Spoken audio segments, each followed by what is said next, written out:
Shalom untuk seluruh rakyat West Papua. Berbahagialah kamu karena kamu telah dilindungi oleh Tuhan. Saya Michael Karet, saya Presiden Republik West Papua Nugini.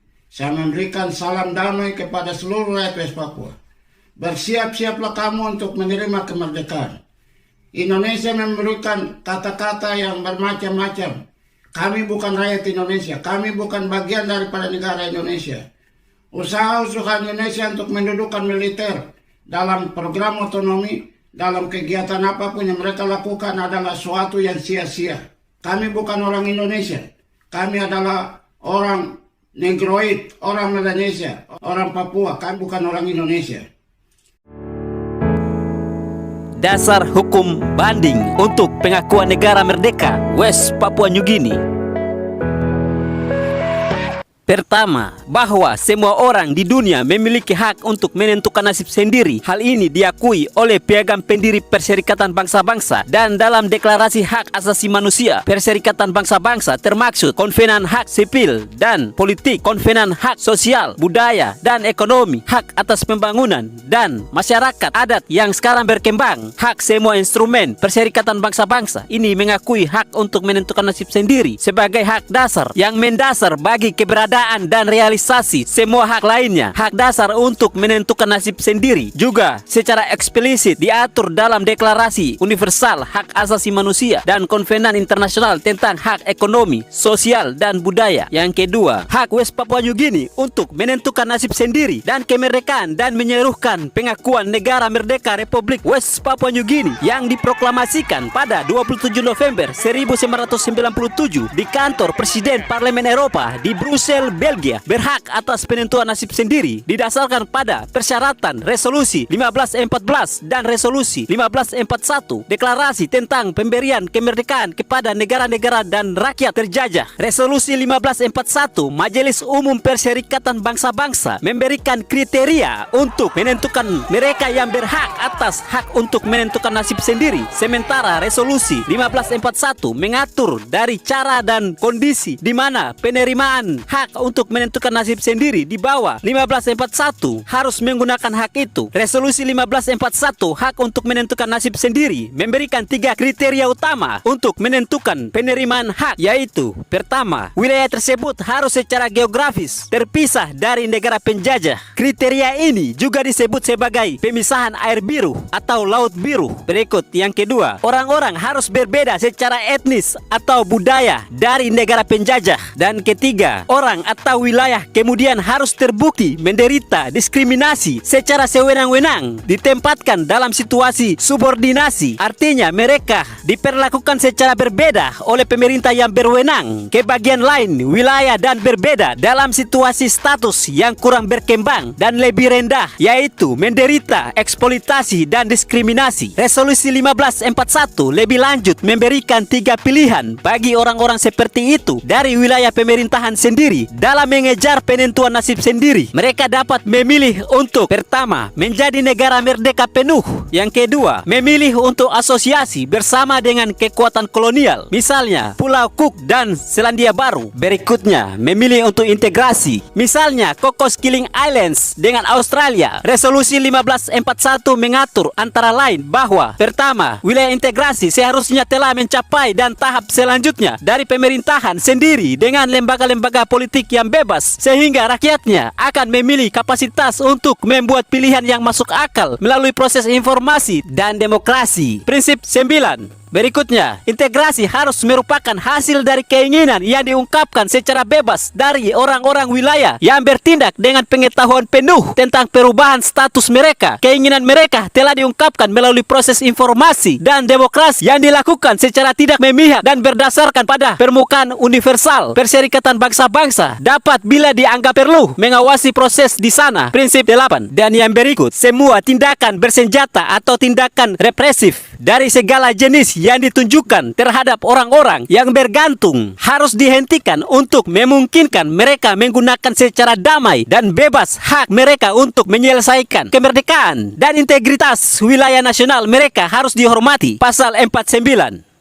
Dalam rangka perayaan 27 November, Hari Kemerdekaan Negara Republik West Papua Nugini, saya dapat memberikan beberapa penjelasan yang selama ini membingungkan rakyat West Papua, terutama menyangkut pengakuan internasional atau international recognition, International Court of Justice atau Mahkamah Internasional, dekolonisasi atau decolonization, dan referendum atau penentuan pendapat rakyat dan otonomi khusus di Papua. Sebelumnya saya memberikan penjelasan, saya dapat memberitahukan bahwa kami ini sudah merdeka. Otonomi yang sekarang itu hanya ditawarkan oleh Habibie dengan Freddy Numberi waktu itu jadi gubernur, kemudian dilanjutkan oleh Wahid dan juga Megawati. Otonomi ini bukan untuk selamanya. Otonomi waktu itu diberikan kepada Amerika dan Eropa dengan alasan Indonesia sedang sibuk menghadapi atau membantu kemerdekaan Timur Timur. Jadi West Papua diberikan otonomisasi luas dalam rangka persiapan untuk kemerdekaan. Waktu itu dari Dewan Hubungan Internasional dari Gedung Putih di Amerika diketuai oleh Dennis Blair, bekas Panglima Pertahanan Amerika di Asia Pasifik, menyampaikan kepada Megawati segera melaksanakan otonomisasi luas yang diajukan pada tahun 2002 untuk menuju kemerdekaan penuh bagi orang West Papua. Yang berikut, Megawati juga dia pernah ke paus di Roma atas sponsor waktu itu Kardinal John Scott dari Vatikan, dia sekretaris negara dari Vatikan, datang di Papua Nugini untuk melepaskan Karitas Pasifik terlepas dari Karitas Asia. Selama itu Asia Pasifik jadi satu yang berkedudukan di Bangkok.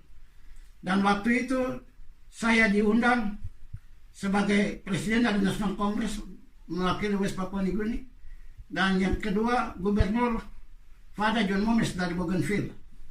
Kami dua diundang untuk memberikan sambutan dalam rangka kehadiran Kardinal John Scott. Waktu itu dia karena sekretaris negara Vatikan, maka semua duta negara asing yang ada di Papua Nugini hadir, termasuk duta besar Indonesia. Dan waktu itu saya siapkan petisi untuk minta pengakuan daripada Paus di Roma untuk mengakui negara Republik West Papua Nugini yang kami sudah umumkan pada tanggal 27 November 1997 di kantor Presiden Parlemen Eropa. Dan waktu itu duta besar Indonesia laporkan kepada Megawati. Megawati sangat pusing. Jadi waktu itu Kardinal John Scott mengangkat petisi dan dia sampaikan salam saya kepada seluruh rakyat West Papua bahwa petisi ini akan menjadi doa tetap di hadapan Bapak orang percaya untuk kebebasan dan kemerdekaan rakyat West Papua. Dan itu duta besar Indonesia tidak tenang. Dia telepon Megawati, dia sampaikan bahwa Michael sudah ajukan petisi langsung kepada Paus melalui Kardinal John Scott untuk merdeka. Dan waktu itu Megawati dia minta bantuan dari Perdana Menteri Inggris dan juga Perdana Menteri Australia. Mereka dua yang mengatur pertemuan secara cepat Megawati kepada Paus di Roma.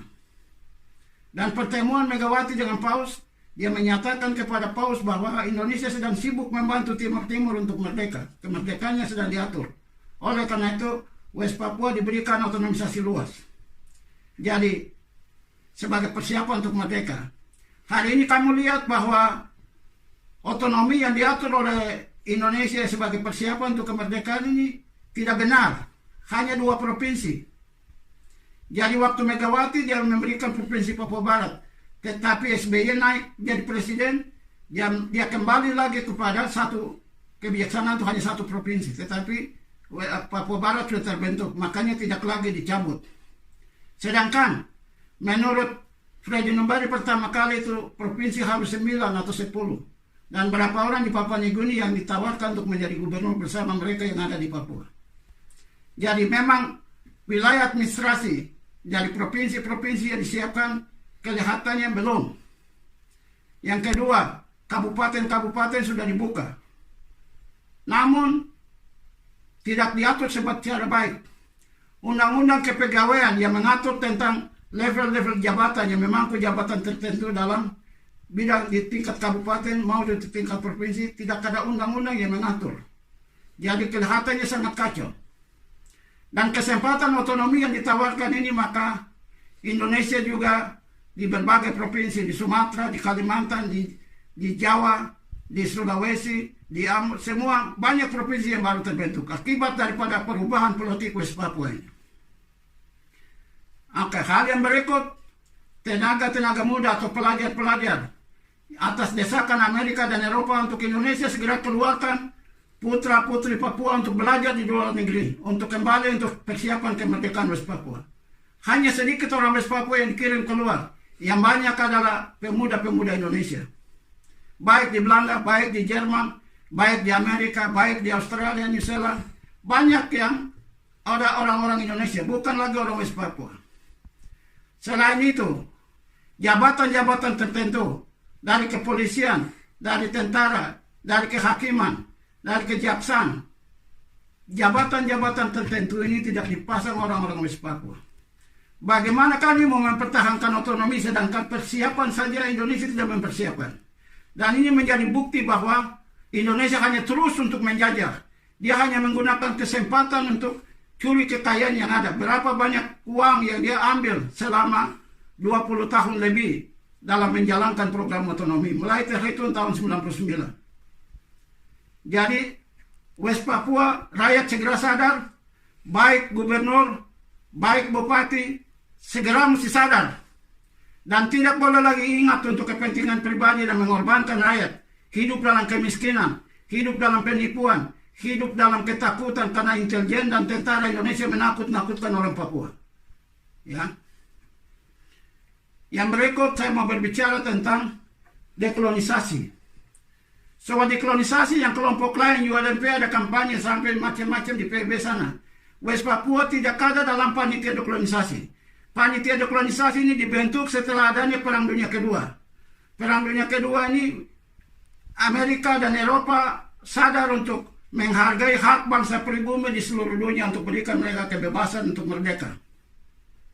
Jadi pada waktu itu kami dengar Indonesia ada mulut besar tentang sidang Asia Afrika di Bandung. Itu bukan kebijaksanaan Indonesia, itu akibat daripada Eropa, Amerika sudah memutuskan untuk memberikan kebebasan kepada seluruh bangsa pribumi di seluruh dunia.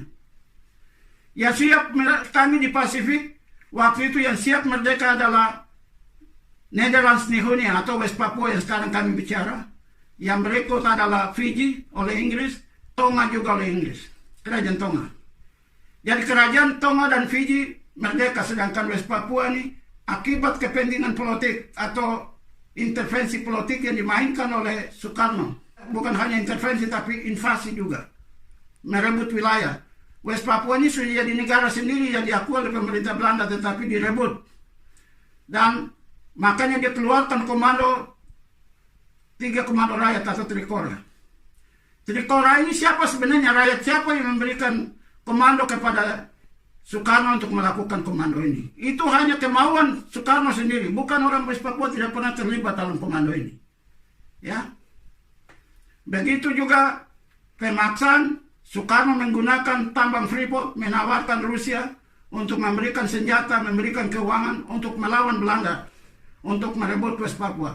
Dan hal inilah yang berhasil. Tetapi saat yang sama juga Soekarno dia menawarkan juga bersama John F. Kennedy, Presiden Amerika. Jadi Soekarno dia pintar untuk pakai dua kekuasaan ini mengadu domba. Dan apa yang terjadi? Amerika memaksa John F. Kennedy membuat surat kepada Perdana Menteri Belanda di Kuwait untuk menyerahkan West Papua kepada Indonesia sebagai jaminan untuk menghentikan masuknya komunis di Asia Pasifik melalui Indonesia. Dan inilah kami sebagai korban yang dipersembahkan oleh Indonesia untuk menghentikan masuknya komunis. Jadi Amerika yang mengorbankan kami. Tapi sekarang Amerika lah satu-satunya yang mengembalikan West Papua. Jadi status hukum daripada West Papua ini tidak akan diselesaikan. Ada macam Amin Rais dia bicara bahwa ia berikan kesempatan kepada orang West Papua untuk melaksanakan referendum. Apakah dasar hukum apa yang Amin Rais berbicara? Indonesia ini menjalankan pembangunan atau pemerintahan di West Papua. Dan siapakah yang sebenarnya?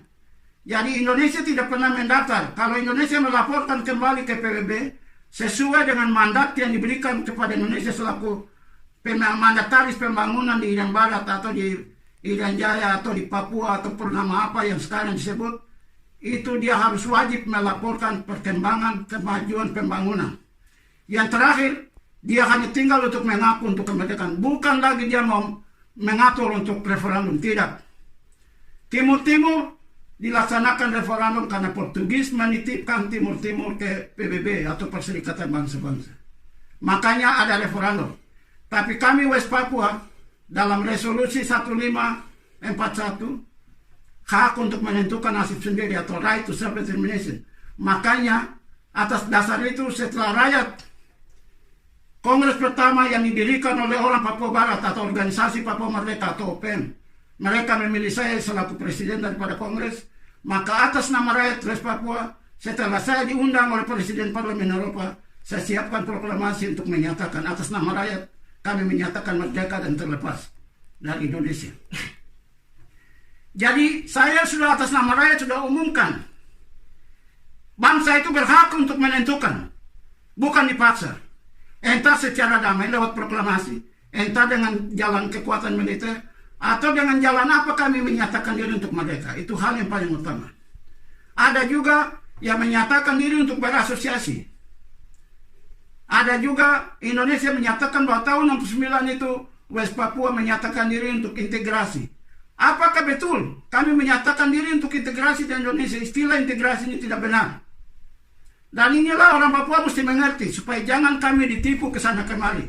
Kami tidak lagi ada waktu untuk berbicara tentang referendum atau PPR atau penentuan pendapat rakyat. Itu sudah tidak ada. Kami merdeka total, tidak ada kondisi lain. Dan makanya rakyat segera berdiri dan mendukung proklamasi 27 November di Parlemen Eropa. Dan saya percaya sungguh-sungguh Amerika dan Eropa akan mengaku. Negara ini jatah kita.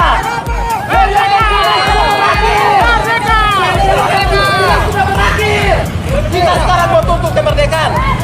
Sudah tidak ada alasan apapun, tidak ada hukum apapun. Ya mereka singgung-singgung macam kelompok federasi katakan bahwa tahun 2017 di bawah SBY mereka sudah ajukan dan kalau tidak mereka bawa ke Mahkamah Internasional. Yang berikut lagi kemarin mereka ajukan lagi bila nanti kalau tidak Jokowi tidak ini mereka bawa ke Mahkamah Internasional. Mahkamah Internasional bukan peradilan biasa dalam satu negara. Hukum positif dalam satu negara tidak bisa dibawa ke Mahkamah Internasional. Lembaga bantuan hukum atau pengacara siapa saja yang mampu tidak akan membawa masalah itu secara pribadi ke Mahkamah Internasional. Yang berhak untuk menggugat adalah negara. Karena Mahkamah Internasional atau International Court of Justice ini adalah organ daripada Perserikatan Bangsa-Bangsa. Jadi hanya negara yang melakukan tindakan ini. Negara pun tidak bisa bawa saja, itu harus lewat persetujuan daripada Dewan Keamanan PBB. Dewan Keamanan PBB ini juga siapa yang mengajukan? Yang ada di atasnya adalah Amerika. Soal Papua ini kembali ke Amerika, tidak ada jalan yang lain untuk orang Papua tempuh. Hanya Amerika satu-satunya jalan yang menutup pintu, membuka pintu kembali. Tidak ada lagi yang lain. Dan inilah orang West Papua harus mengerti. Jadi kalau ada yang kampanye bila nanti mereka bawa ke Mahkamah Internasional, siapa yang bawa ke Mahkamah Internasional? Jadi dia punya prosedurnya itu beda sama sekali. Begitu juga kalau masalah sudah masuk di Mahkamah Internasional, ada aturan-aturan hukum. Jadi macam negara yang terlibat, macam Indonesia tidak diizinkan masuk dalam tim justice atau kehakiman yang ikut mengadili itu tidak akan. Kami juga lihat dalam sejarah West Papua, tentara konvoi dari Pakistan, itu adalah saudara Indonesia yang beragama Muslim. Yang sebenarnya Indonesia tidak menentukan untuk Pakistan datang di Papua menjadi tentara keamanan PBB waktu itu. Ini suatu kesalahan besar. Yang berikut, Indonesia menggunakan asas musyawarah untuk mufakat. Itu tidak ada dalam resolusi PBB menyangkut musyawarah untuk mufakat, itu tidak ada di sana. Ya. Pelanggaran yang dilakukan oleh Indonesia dengan PBB sendiri melakukan pelanggaran terhadap PPR tahun 69 Ini pelanggaran besar dalam sejarah dunia, di mana PBB, Sekretaris Perserikatan Bangsa-Bangsa, menggunakan sekretariat daripada Perserikatan Bangsa-Bangsa, melibatkan sesuatu yang tidak benar, melibatkan diri dalam keputusan tindakan politik yang salah untuk menjual bangsa West Papua ke Indonesia. Ingat, Amerika lah yang sponsor saya ke Parlemen Eropa. Amerika lah yang akan buka kembali. Dan ada perjanjian dengan saya, mereka tidak akan mendukung kelompok-kelompok yang kerjasama dengan Indonesia. Hanya mereka dukung saya apabila saya bergerak kembali, atur kembali. Dan itu sudah ada. Tahun ini saya muncul. Rakyat berdiri, jangan takut. Nanti bisa saja rasa gembira karena sesuatu yang dipikir sulit, hanya dengan cara yang gampang akan terima kemerdekaan. Sebab Eropa, Amerika ada di belakang saya. Australia, New Zealand ada di belakang saya. Saya adalah satu-satunya pemimpin Papua sejak tahun 60-an sampai hari ini yang disponsor dan didukung oleh Amerika, Eropa, Australia, New Zealand. Sampai hari ini semua kelompok lawan belum ada satu pun yang mendapat dukungan. Ini kesempatan harus semua berdiri. Perayaan ini secara damai, saya minta supaya semua berdiri. Minta kemerdekaan. Percuma saja untuk demonstrasi tiap hari, protes, perpanjangan otonomi khusus. Itu boleh saja. Tetapi siapa yang akan dengar? Yang mendengar adalah Indonesia, Jakarta. Tapi Jakarta dia takut. Karena masalah Papua bukan masalah Jakarta. Masalah Papua adalah masalah internasional. Dan apa yang saya buat ini didukung oleh Amerika dan Eropa. Indonesia dia bagaimanapun dia masih kembali lagi tanya Amerika dan Eropa. Apa otonomi diperpanjang atau tidak? Tapi ingat, Indonesia mulai dari Habibie datang kepada Wahid, datang kepada Megawati, sudah ada perjanjian dengan Amerika bahwa otonomi yang sekarang adalah persiapan untuk kemerdekaan. Namun mereka gagal. Jadi saya selaku pelaku dalam reformasi di Indonesia, saya yang membuat sampai Soeharto jatuh. Saya yang membuat sampai reformasi. Saya yang membuat sampai Timur merdeka. Saya yang membuat sampai otonomi di Papua.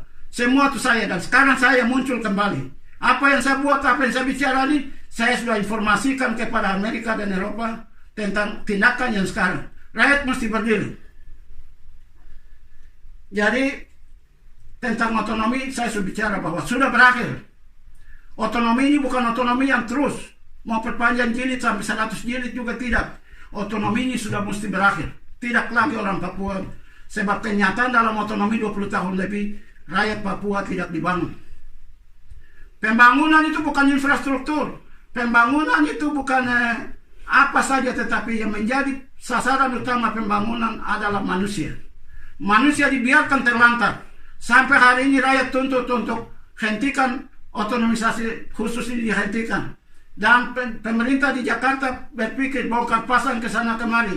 Apakah kami kasih uang untuk setiap kepala keluarga? Kapan diatur? Hari ini orang Papua tidak banyak.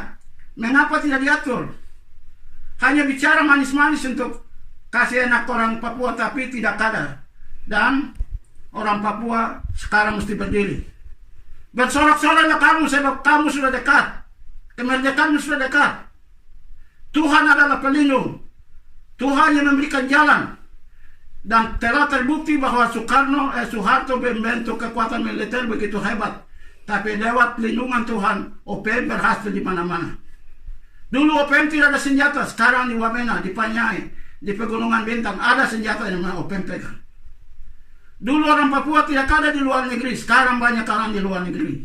Apakah bendungan kuat yang dilakukan oleh Soeharto dan kekuasaan diktator dengan militer? Apa membendung kita? Tetapi sayap Tuhan Yesus, Tuhan Allah melindungi kami dan kami keluar. Jadi kami sekarang ada di Belanda. Siapa yang ngurus kami datang di Belanda? Apakah Indonesia? Tuhan yang melindungi kami dan Tuhan yang membawa kami ke sini. Dan Tuhan juga besok membawa kami kembali ke tanah air. Apa yang saya bicara ini perlu diperhatikan soal dekolonisasi, soal referendum. Jangan ingat, sebab praktek di dunia ini referendum itu apabila kami ada dalam list dekolonisasi atau dititip oleh salah satu negara. Itu baru ada. Tetapi itu pun bangsa itu juga berhak untuk menyatakan diri untuk merdeka. Jadi lupakan saja apa tawaran Indonesia. Lupakan saja kelompok-kelompok yang dipakai oleh Indonesia untuk referendum otonomi. Lupakan. Ini sudah waktunya untuk kami harus merdeka. Rakyat tetap berdiri, tetap bersuara terus untuk kemerdekaan. Dan satu-satunya jalan untuk kemerdekaan secara damai adalah perayaan 27 November secara damai. Rakyat akan meminta kepada Indonesia, meminta kepada Amerika, meminta kepada Australia, New Zealand, segera memberikan pengakuan terbuka. Begitu juga negara-negara lain, termasuk China, termasuk Jepang, termasuk siapa saja. Kalau Amerika sudah buka mulut, semuanya akan ikut mengaku untuk kemerdekaan. Jadi kalau Indonesia masih terlambat, tanggal 24 Oktober tahun 2019, Parlemen Eropa sudah memberikan resolusi kepada Indonesia. Presiden Indonesia belum memberikan satu jawaban. Dia belum bisa mengundang PBB untuk hadir. Dan Parlemen Eropa memberikan resolusi itu kepada Indonesia sebab saya mengajukan petisi kepada Presiden Jokowi dengan tembusannya kepada Parlemen Eropa, European Commission, Presiden Amerika dan Sekretaris Negara dan pemimpin dunia semua. Makanya surat tanggal 24 hanya 4 minggu, tanggal 24 Oktober Parlemen Eropa memberikan resolusi kepada Indonesia. Sampai hari ini mereka belum memberikan jawaban. Tapi jangan takut. Indonesia mau berusaha bagaimanapun tidak akan. Sebab presiden yang terkemuka, Habibie, Wahid, Megawati sudah membuat persetujuan. Jadi saya pikir Jokowi tidak bisa untuk dengar sama Mahfud MD, Prabowo, siapa-siapa mau putar-putar, kasihan. Mau putar sampai di mana? Jadi itu yang saya sampaikan. Jadi kekeliruan yang selama ini terjadi dari berbagai kelompok, entah itu grup-grup yang ada, proklamasi-proklamasi yang tidak benar. Ingat, proklamasi yang benar adalah proklamasi yang disponsor oleh negara merdeka. Dan negara merdeka itu pun negara besar. Jadi baik proklamasi 1 Juli, 14 Desember, atau dulu di Kepala Burung sana, semua proklamasi ini tidak didukung oleh atau disponsor oleh satu negara merdeka. Terkecuali 27 November disponsor oleh Amerika. Makanya saya bisa ke Parlemen Eropa. Kalau tidak, kami tidak bisa masuk di Parlemen Eropa, terkecuali negara. Negara baru ada hubungan diplomatik secara resmi untuk mereka bisa masuk. Tetapi Indonesia sudah lihat bahwa Presiden Parlemen Eropa mengundang Presiden West Papua National Congress, itu tandanya merah bahwa sudah ada pengakuan. Jadi selama ini surat dari Parlemen Eropa untuk saya itu network daripada Uni Eropa untuk pembangunan, untuk pertahanan, keamanan, segala macam sudah disampaikan. Dan kami ini otomatis merdeka akan masuk dalam anggota negara-negara Afrika, Karibian, Pasifik kerjasama Eropa. Dan itu sudah ada dalam surat-surat kepada saya, sudah ada. Jadi tidak ada lagi untuk kami jalan tipu ke sana kemari. Orang West Papua segera sadar kemerdekaan hanya melalui 27 November National Congress. Dan pemimpin yang diakui dan sponsor oleh mereka adalah saya sendiri. Jadi ini saya sampaikan secara terbuka supaya semua kecil besar yang bertolak belakang ke sana kemari segera sadar dan berdiri untuk merdeka. Dan inilah yang saya sampaikan. Semoga Tuhan memberkati bangsa kita. Saya percaya sungguh-sungguh Tuhan akan memberkati bangsa ini dan bertumbuh menjadi bangsa yang besar, yang maju, yang berdiri di tengah-tengah dunia ini dan bersaing dengan masyarakat internasional. Selamat untuk bangsaku. Selamat. Jangan lupa bagikan ke teman-teman Anda terkait informasi penting mengenai kemerdekaan negara Republik West Papua New Guinea. Subscribe agar mengikuti perkembangan berita terbaru tentang proses kemerdekaan negara Republik West Papua New Guinea. Terima kasih. Selamat.